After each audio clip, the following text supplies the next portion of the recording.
피너스 퍼레이드란 만화 시리즈에 등장하는 유명한 캐릭터 스누피는 자기 자신의 개라는 사실에 대한 자의식을 가지고 있으며 상당히 철학적이기 때문에 가끔 그 문제에 관해 혼자 깊은 사색에 잠기기도 합니다. 그리고 아마도 자신의 견생이란 것이 만족스럽지 못해서인지 밤에도 절대로 계집 안에 들어가지 않고 항상 계집 지붕에 누워서 잠을 잡니다. 하지만 그것은 어디까지나 만화라는 픽션 세계에서나 있는 이야기지 실제로 개가 개 자신에 대하여 얼마나 잘 인식할 수 있겠습니까? 그것은 개가 가지고 있는 지적 능력의 한계를 결코 벗어날 수 없는, 사람이 볼 때는 지극히 유치한 수준에 머물 수밖에 없습니다. 그처럼 개가 개 자신에 대하여 아는 것보다는 오히려 사람이 개에 대하여 훨씬 더 많이 그리고 훨씬 더 정확히 알 수 있습니다. 개가 어떤 종에 속한 동물인지부터 시작해서 그 신체 구조, 생활 습관, 그것을 길들이는 방법에 이르기까지 사람이 개에 대해 알고 있는 정보와 지식은 그 어떤 천재적인 개라 할지라도 꿈도 꿀 수 없는 수준입니다. 그러면 사람이 사람 자신에 대해서는 과연 얼마나 잘 알고 있겠습니까? 물론 제 딴에는 꽤 잘 알고 있다고 생각할 것입니다. 실제로 의학적, 생물학적으로는 유전인자까지 세세히 파악할 수 있을 정도로 깊이 알고 있으며 철학적으로도 나는 생각한다, 고로 나는 존재한다 라는 거창한 자기 성찰의 명제를 도출할 수 있을 정도입니다. 그러나 이런 것도 하나님의 시야와 수준에서 보면 지극히 제한적이고 유치할 수밖에 없습니다. 왜냐하면 개에 대해서 개 자신보다 사람이 훨씬 더 잘 알고 있듯이, 아니 그것과는 비교조차 못할 만큼 하나님께서는 우리 인간에 관해 아주 완벽하게 알고 계시기 때문입니다. 사람이란 무엇인가? 라는 질문은 존재 세계의 원인과 시작은 무엇인가? 라는 질문과 더불어 생각하는 동물인 사람이 가지는 가장 근본적인 양대 질문입니다. 그런데 이에 관해서는 오직 성경만이 사람이 사람 자신에 대해 스스로 내리는 제한된 인식이 아니라 창조주 하나님의 눈에 보이는 피조물 사람의 근본적인 본성을 정확하게 가르쳐 줍니다. 이 시간 저는 사람이란 원래 어떤 본성을 가진 존재로 창조되었는가라는 중차대한 질문에 대해 과연 성경은 어떻게 가르쳐주고 있는지를 함께 상고해 보고자 합니다.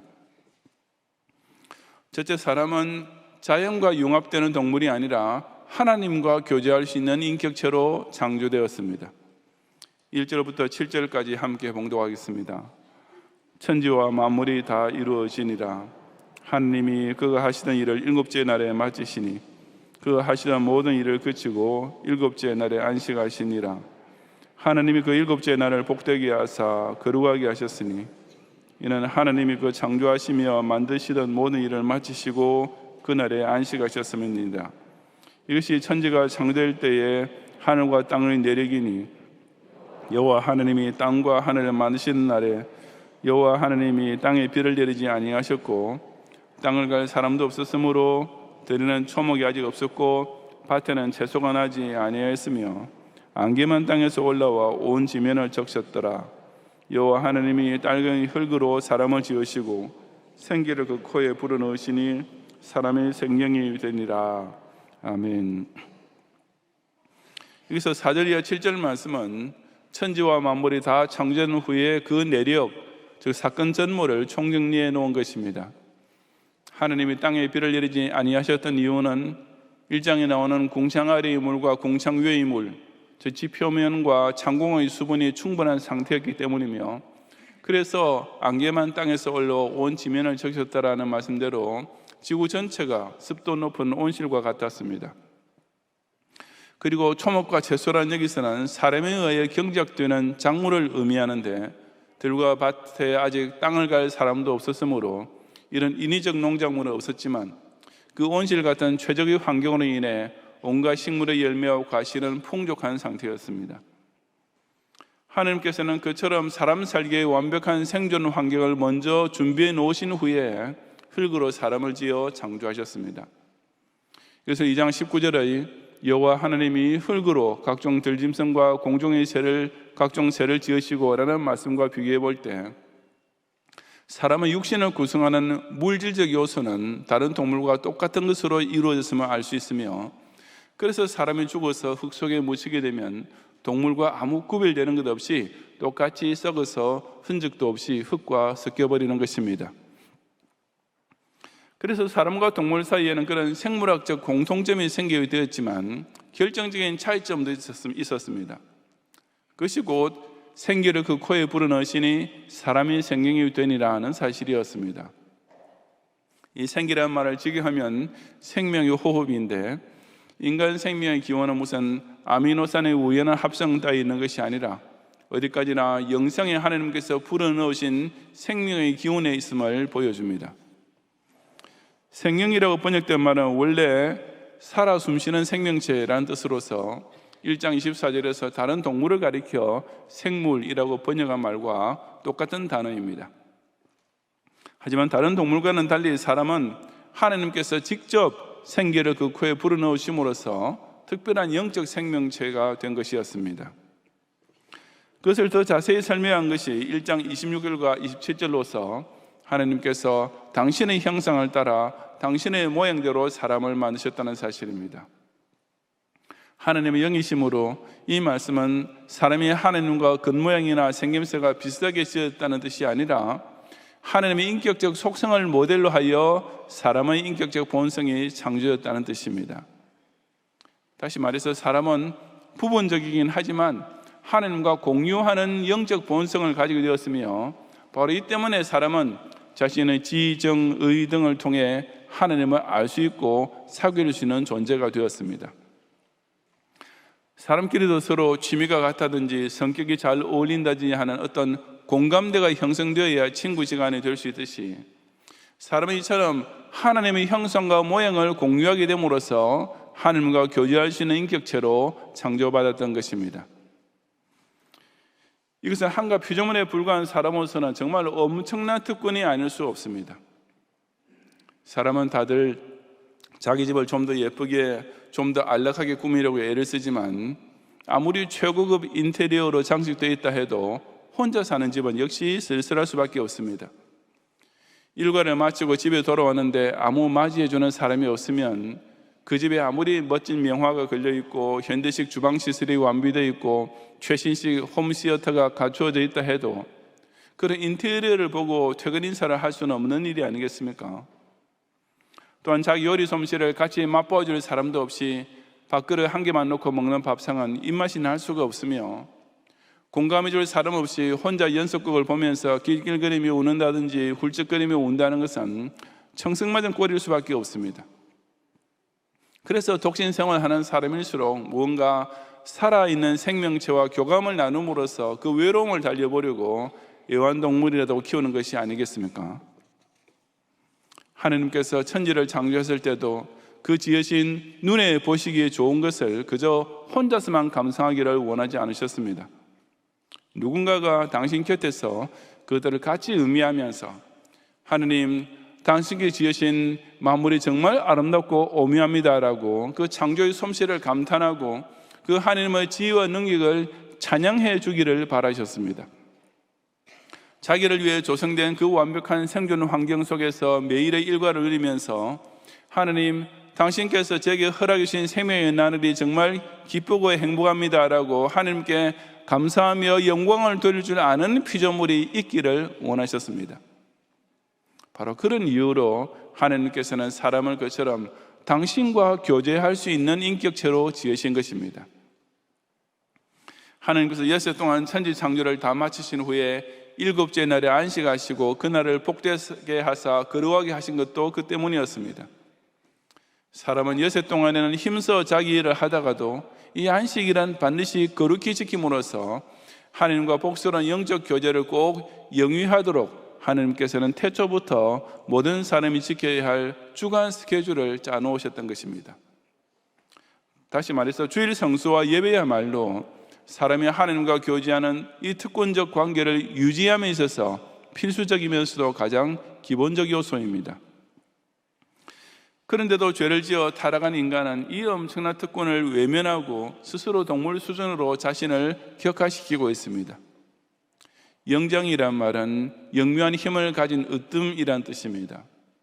그래서 사람과 생물학적으로 가까운 동물을 가리켜서 영장류라고 통칭하고 있으며, 한술 더 떠서 소위 유인원 동물 중에서도 고릴라나 침팬지나 긴팔 원숭이 같은 것은 사람과 함께 인과에 포함시키고 나머지는 원과로 분류합니다. 그리고 그처럼 사람을 동물의 하나로만 여기는 가설계, 사람의 가장 이상적 생활 상태는 자연계와 잘 융합되어 섞여 사는 것이라고만 생각하게 됩니다. 박두진 씨의 해라는 시에 보면, 해야 솟아라, 꿈이 아니래도 너를 만나면 꽃도 새도 짐승도 한자리에 앉아 워이 모두 불러 한자리에 앉아 애띠고 고운 날을 누려보리라 라고 묘사되어 있듯이, 그런 인간과 자연이 완벽하게 조화된 상태가 곧 인류의 최고 이상향인 것처럼 착각하고 있는 것입니다. 하지만 그런 것은 다 사람이 스스로 생각하는 사람의 모습일 뿐이며, 성경은 사람이란 원래 하나님을 영화롭게 하며 영원토록 그를 즐거워하며 살도록 창조된 아주 특별한 인격체이며, 이것이야말로 다른 모든 피조물과의 결정적 차이점이라고 가르쳐 줍니다. 유전 인자로만 따질 때 침팬지와 사람은 98%가 같고 2%만 다르다고 합니다. 그러나 사람과 침팬지의 진짜 차이점은 그 2%의 다른 유전인자에 있는 것이 아니라 오직 사람만 하나님과 교제할 수 있는 유일한 피조물로 창조받았다는 바로 이 사실이 있습니다. 다시 말해서 사람은 동물에서 진화된 동물과 가까운 존재가 결코 아니라 하나님과 가까이 사귀도록 하나님께서 특별히 창조하신 피조물입니다. 만물의 영장이라 자타 공연하면서도 자신을 자연계의 동물과 같은 수준으로 끌어내리고 있는 타락한 인간의 자기 평가에 미혹되지 말고, 하나님께서 원래 사람에게 주신 하나님의 형상과 모양을 통해 하나님과 교제하는 이 특권적인 인격을 꼭 지키는 성도가 되시기 바랍니다. 용서하시기 바랍니다.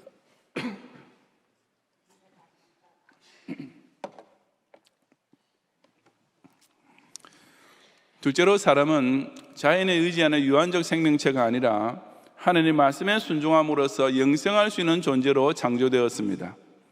8절 이하 17절까지 함께 봉독하겠습니다. 여호와 하나님이 동방의 에덴에 동산을 창설하시고 그 지으신 사람을 거기에 두시니라. 여호와 하나님이 그 땅에서 보기에 아름답고 먹기에 좋은 나무가 나게 하시니 동산 가운데에는 생명나무와 선악을 알게 하는 나무도 있더라. 강이 에덴에서 흘러나와 동산을 적시고 거기서부터 갈라져 네 근원이 되었으니 첫째 이름은 비손이라.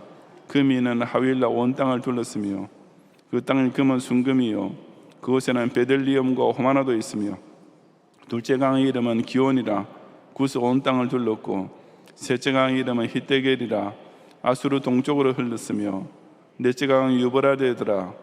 여호와 하나님이 그 사람을 이끌어 에덴 동산에 두어 그것을 경작하며 지키게 하시고, 여호와 하나님이 그 사람에게 명하여 이르시되 동산 각종 나무의 열매는 내가 임의로 먹되 선악을 알게 하는 나무 열매는 먹지 말라. 내가 먹는 날에는 반드시 죽으리라 하시니라. 아멘. 에덴 동산의 위치가 어디였는지를 지금 와서 애써 찾으려 할 필요는 없습니다. 신라권 이후에 하나님께서 에덴 동산 동쪽에 그룹들과 두루 도는 불칼을 두어 생명나무의 길을 지키게 하신 이후로 그것은 오늘날의 지구상에서는 모든 사람에게 닫힌 공간이 되었기 때문입니다. 확실한 것은 사람이 죄를 지어 저주받기 전까지는 그야말로 완벽한 자연계인 에덴 동산에서 하나님께서 그 지으신 사람을 거기 두시고 거기에서 나는 보기에 아름답고 먹기에 좋은 나무의 실과를 먹으면서 문자 그대로 낙원의 삶을 살게 해주셨다는 사실입니다. 하나님께서는 사람에게 그 에덴 동산에 살게 하시면서 하나의 책임을 주셨는데 곧 그것을 경작하며 지키게 하신 것이었습니다. 사실 경작하며라고 번역된 단어는 그냥 돌보다라는 의미로서 옛날 한글 개역 성경처럼 다스리며라고 번역할 수도 있으며, 이것이 이어지는 지키게라는 말과 문맥상 더 자연스럽게 연결됩니다. 하여튼 이것은 사람이 자연에 의존하는 종속적 존재가 아니라 어디까지나 자연을 잘 보존하고 관리하는 일을 하고 그 결과 그 자연을 정복하여 마음껏 선용함으로써 그 자연계 속에서 생육하고 번성하며 땅에 충만하게 되는 복을 누리게 되어 있었음을 가리킵니다. 이처럼 에덴이란 나무는 결코 빈둥거리며 놀기만 하며 시간을 보내는 장소가 아니라 분명한 책임이 있고 일과가 있는 곳이었으며 일주일의 주기와 안식일 성수가 이미 시작된 곳이기도 했습니다. 마찬가지로 천당 역시 그냥 먹고 노는 향락의 낙원이 결코 아니라 예배 생활이라는 분명한 일과가 있고 하느님을 찬양하는 즐겁고도 영광스러운 일거리가 꽉 차 있는 곳입니다. 또한 에덴 동산의 사람에게는 하나의 선택도 주어졌습니다. 그 동산 가운데에는 생명나무와 선악을 알게 하는 나무도 있었는데 그 중에서 생명나무 열매는 동산 각종 나무 열매와 마찬가지로 임의로 먹을 수 있는 것에 포함되어 있었습니다. 즉 사람은 원래 그 에덴 동산에서 영생하도록 창조되었던 것입니다. 하지만 하나님께서는 그 생명나무 바로 곁에 선악을 알게 하는 나무를 나란히 세워 놓으셨습니다. 그리고 에덴 동산에서 유일하게 그 선악을 알게 하는 나무 열매는 먹지 말라고 명령을 내리시면서 내가 먹는 날에는 반드시 죽으리라고 경고하셨습니다. 바로 이 명령에 대한 순종 여부가 그 사람이 에덴 동산에서 영생을 누리게 되느냐 아니냐 하는 문제를 결정짓는 핵심이 되었던 것입니다.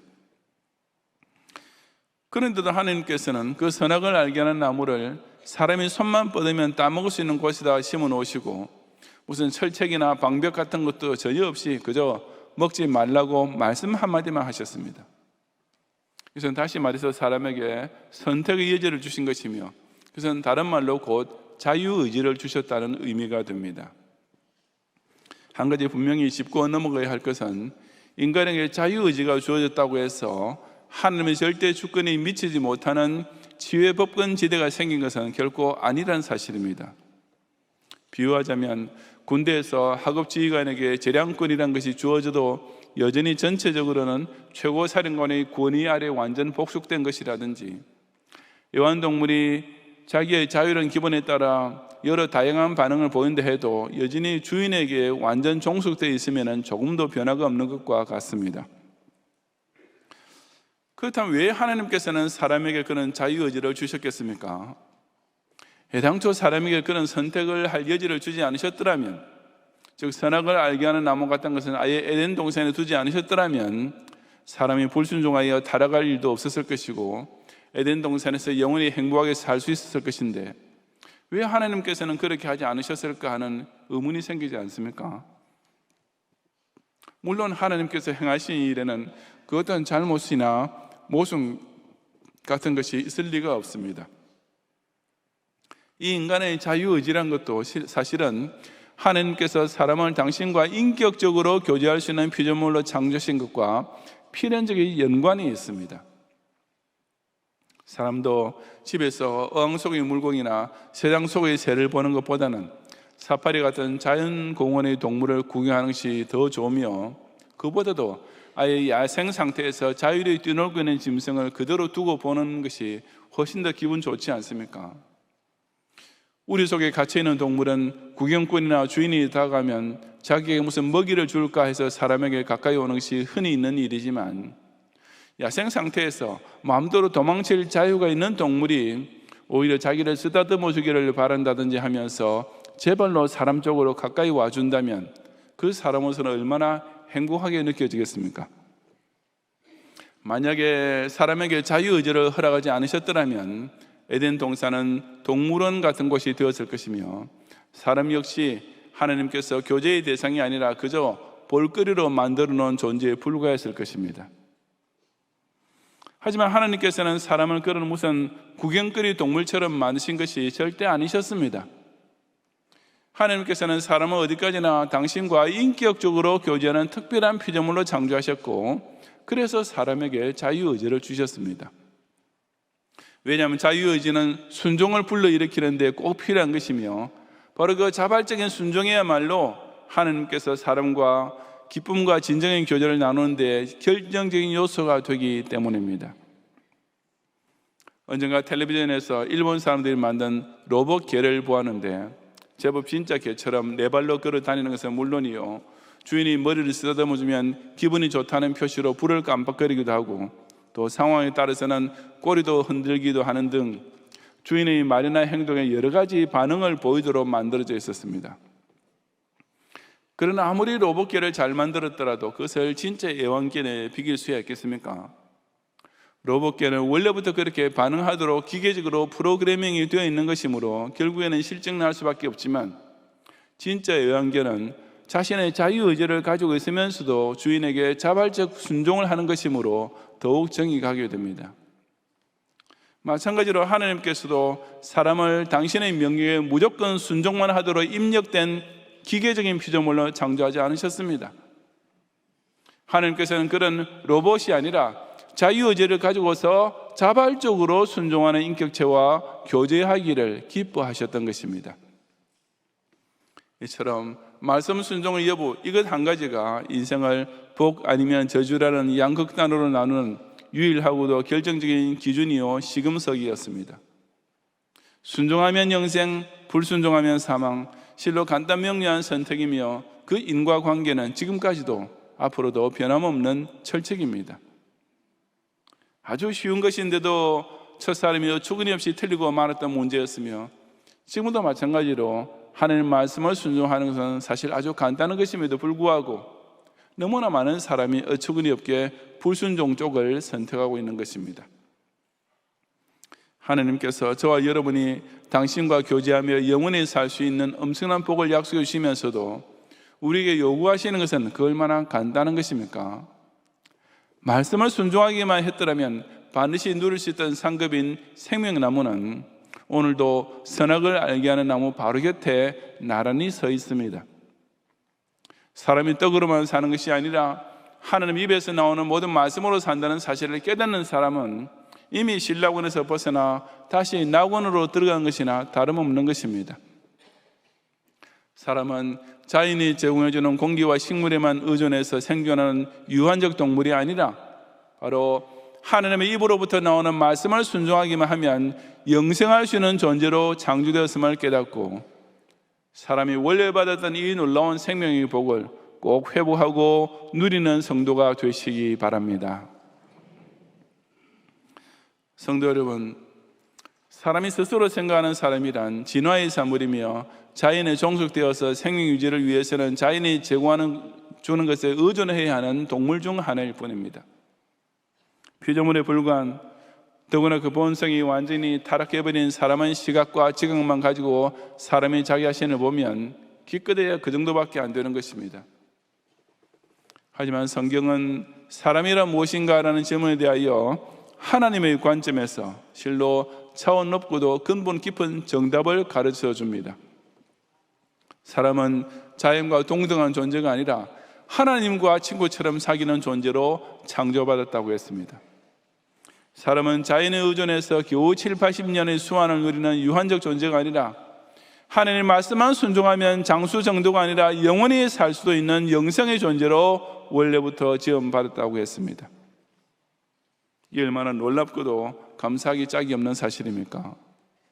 저와 여러분은 적어도 하나님과 사귈 수 있는 유일한 피조물이며 그뿐 아니라 영원히 하나님과 동거까지 할 수 있는 엄청난 존재입니다. 더구나 하나님께서는 우리를 당신의 무슨 애완동물 정도의 관계가 아니라 아예 하나님의 자녀까지 되게 해주셨습니다.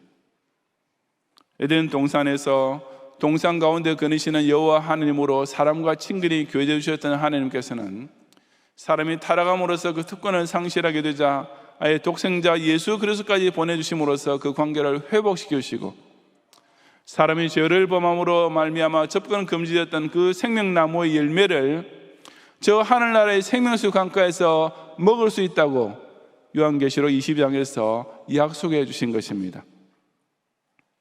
그러므로 우리는 더는 동물 수준에서 놀거나 그보다 더 밑에 있는 물질의 수준으로 자신을 끌어내리는 바보로 살아서는 안 됩니다.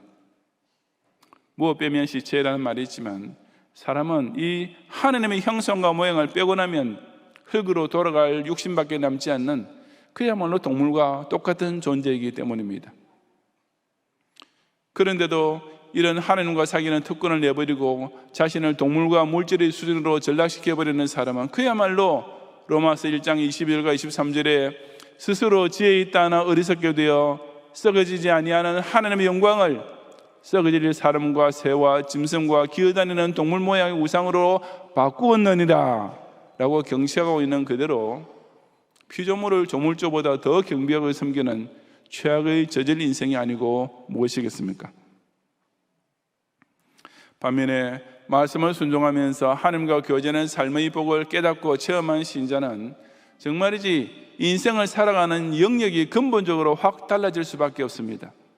속된 표현을 빌리자면 노는 물이 달라지는 것입니다. 우리가 바로 이 시간 이 자리에서 살아계신 하나님을 경외하며 예배드리는 이 모습이야말로 사람으로서는 최고의 수준과 경지와 위치에 완전히 도달해 있는 것이 아니겠습니까? 저와 여러분이 성경 말씀을 듣고 순종하며 충성하면서 주님과의 사귐을 마음껏 즐기고 있는 이 경양교회, 이 강서 성전이야말로 우리에게는 곧 에덴 동산이나 다름없는 낙원이 아니겠습니까?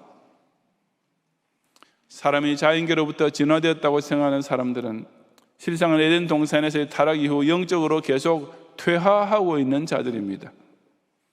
우리는 하나님의 형상과 모양을 회복함으로써 그런 전적 부패의 본성을 벗어버리고 다시 하나님께로 돌아가며 더 가까이 나아가는 성화의 진보를 이루어야 합니다. 만물 밑으로 스스로 기어 들어가고 있는 사람들은 결국 그 만물이 마지막에 이를 때 함께 멸망할 수밖에 없습니다.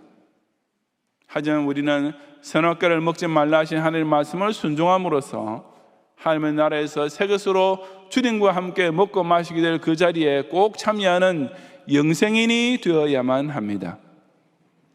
오늘도 우리를 낙원에서 끌어내리는 사탄의 온갖 유혹과 시험과 속임수를 이기고 하나님께서 저와 여러분을 창조해 주셨던 원래 모습인 생명, 하나님과 교제하는 지구한 상류사회에서 영생을 맛보며 주 안에 사는 삶을 금세에서 회복하고 장차 영원히 누리는 성도가 되시기를 주님의 이름으로 축원합니다.